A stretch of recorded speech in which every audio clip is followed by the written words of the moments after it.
जब हस्बैंड छोड़ जाते हैं ना तो औरत के लिए बहुत मुश्किल होता है काम करना और लोगों को फेस करना। उसके लिए एक टेंशन बन जाती है कि यार मेरे साथ क्या करेंगे क्या नहीं करेंगे।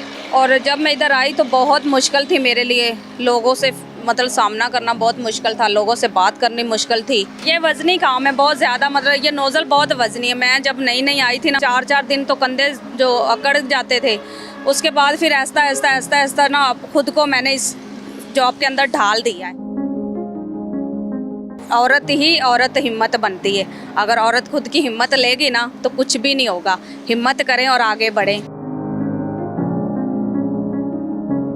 सुनो डिजिटल के साथ मैं हूं ज़ैनब शहबाज। नाज़रीन, अगर हिम्मत हौसला हो तो बड़ी से बड़ी मुश्किल भी बासानी हल कर ली जाती है। मर्दों के इस जो मुआशरा है उसमें अगर औरत काम कर रही है तो इससे एक बड़ी बात कोई नहीं है। और अगर मर्द से कदम मिलाकर ऐसी औरतें बहुत ज़्यादा हैं और जो काम कर रही हैं, लेकिन इस वक्त एक जो हिम्मत और अज़मत की मिसाल है।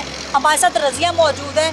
रज़िया बेसिकली पेट्रोल पंप पे काम करती हैं। क्या काम करती हैं, कितनी देर पहले वो लाहौर आई, कितने बच्चे हैं, ये सब कुछ हम रज़िया की ज़ुबानी जानेंगे। रज़िया, मुझे ये बताएं कि आप सबसे पहले तो मुझे बताएं कि कितने साल पहले आप लाहौर आई और कहाँ की रिहायशी हैं? मैं 7 साल हो गए इधर लाहौर में आई हुई हूँ। साहिवाल की रैश है मेरी और 7 साल से मैं इधर काम कर रही हूँ। अच्छा रज़िया, मुझे ये बताएं बच्चे क्या करते हैं, और फिर जब साहिवाल से आप इधर लाहौर आई तो कितने काम करने पड़े, कितनी मुश्किलात आई?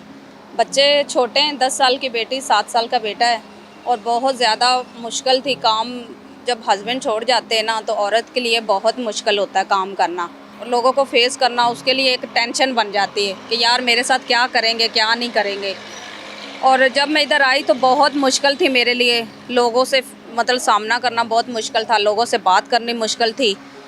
तो जब बच्चों की तरफ देखा, घर की तरफ देखा तो हिम्मत अल्लाह ने दी और इसी हिम्मत से मैं अब इस मुकाम पर हूँ कि मैं अब हर किसी का सामना कर सकती हूँ। जब मैं नई नई आई थी ना, लोग मुझे देख के हैरान होते थे, यार लड़की काम कर रही है। इन्होंने मुझे जॉब दी, मुझे अच्छा लगा क्योंकि जॉब जो है ना पेट्रोल पंप पर कभी किसी को नहीं लड़की को मिलती। पब्लिक प्लेस पर काम करना औरत के लिए बहुत मुश्किल होता है। मैं चाहती हूँ कि ऐसा काम हो जो बंदा पब्लिक प्लेस में काम करे, ऐसा काम ना हो जो लोगों के घरों में डर के बंदा करे कि मुझे दुनिया देखेगी तो मैं क्या बोलेगी। नहीं, पब्लिक प्लेस में काम करना, पता चले कि कोई औरत काम कर रही है। ऐसे मुझे ये बताएं कि ये बड़ा मुश्किल है, मतलब ये मैं उठाऊंगी तो मुझसे नहीं उठेगा, ये कैसे करती? ये वजनी काम है बहुत ज़्यादा, मतलब ये नोज़ल बहुत वजनी है। मैं जब नई नई आई थी ना, मेरे पाँव इतने मतलब सूज गए थे और नोज़ल इतनी वजनी थी, 4-4 दिन तो कंधे जो अकड़ जाते थे। उसके बाद फिर ऐसा ना खुद को मैंने इस जॉब के अंदर ढाल दिया है कि मतलब मैं कर सकती हूँ। अब मैं तेल भी डालती हूँ, कार्ड भी लगाती हूँ, पर्ची भी डालती हूँ, एयर भी डालती हूँ, तो सब काम में मुझे करने आते हैं। अब मैं सारा काम इधर का जानती हूँ। ये क्या पैगाम देंगी जो आप जैसी औरतें बाहिम्मत हैं और काम भी करना चाहती हैं लेकिन घरों में बैठी हैं, तो क्या पैगाम देती हैं उनको? यही कहना चाहती हूँ कि अगर वो घरों में बैठी हैं, परेशान होकर बैठी हैं, हम बाहर जाएंगे, कुछ लोग हमें ताने देंगे या कोई लड़के हमें तंग करेंगे, तो औरत हिम्मत बनती है। अगर औरत खुद की हिम्मत लेगी ना तो कुछ भी नहीं होगा। हिम्मत करें और आगे बढ़ें, पीछे ना दें। जी, ये तो थी रज़िया की बेमिसाल कहानी जो कि साहिवाल से शुरू हुई और लाहौर पे आगे ख़त्म हुई और अपने बच्चों के लिए अब अज़्मो हिम्मत की मिसाल भी हैं। आपने भी सुना रज़िया का क्या कहना था। उनका यही कहना था कि औरत को अपने लिए खुद ही खड़ा होना पड़ता है। अगर औरत नहीं बाहर निकलेगी तो वो काम नहीं कर सकेगी। तो हिम्मत पकड़ें और साथ हौसला पकड़ें तो आप ही मुआशरे में कामयाब हो सकते हैं।